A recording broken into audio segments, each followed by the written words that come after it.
দুপুরবেলা যখন ভাত টাত খেয়ে রেস্ট করছিলাম হঠাৎ ফোন আসে একটা, তো আমার একটা পার্সেল এসেছে। তো চলো তাড়াতাড়ি করে ঘুম থেকে উঠে গেছি, আর মুখ চোখ দেখো ফুলে গেছে। আর ফ্রিজে দেখলাম কিছু সন্দেশ আর ফুটি ছিল, আর পাপানের আমি দুজন মিলে গল্প করতে করতে খাচ্ছিলাম যতক্ষণ না পার্সেলটা আসছে। আর এদিকে কিন্তু আমরা দুজনই খুবই মজা করছি, কারণ মজা পাপান আমাকে বলছে যে ওর জিনিসটা এসেছে নাকি, ওরও একটা জুতো অর্ডার দিয়েছিলাম, তো সেটা আসেনি, আমার জামা এসেছে। তো সেটাই আমি ওকে বোঝাচ্ছিলাম, আর ও কিন্তু বুঝতেই চাইছিল না, কান্নাকাটি করছিল। ও ছিল আমারটা কখন আসবে, তুমি আমারটা অর্ডার দাওনি। তো দেখো আর আমি দুজন মিলে কিন্তু বকবক করতে করতে, আর এদিকে কিন্তু আমার পার্সেলটাও চলে এসছে। তো দেখো আমি কিন্তু এবার পার্সেলটা নিয়ে চলে যাচ্ছি।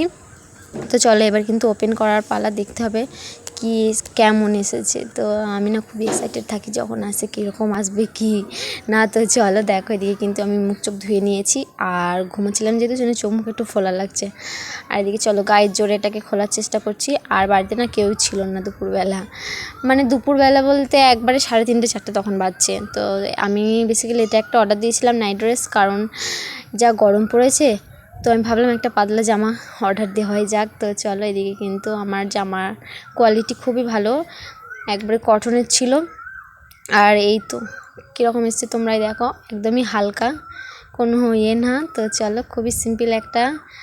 আর এদিকে কিন্তু একটা ছোট প্যান্টও ছিল সাথে, গেঞ্জির সাথে, রাতে পরে ঘুমানোর জন্য একদম পারফেক্ট। আর এই ছিল আমার মূলত ড্রেস, আর আমার কিন্তু অনেক পছন্দ হয়েছে, কাপড় কোয়ালিটি অনেক ভালো। আর এটা আমি অর্ডার দিয়েছিলাম মিশো, কারণ আমি মিশো থেকে কেনাকাটা করি। তো চলো কেমন লাগলো জানিও, টাটা।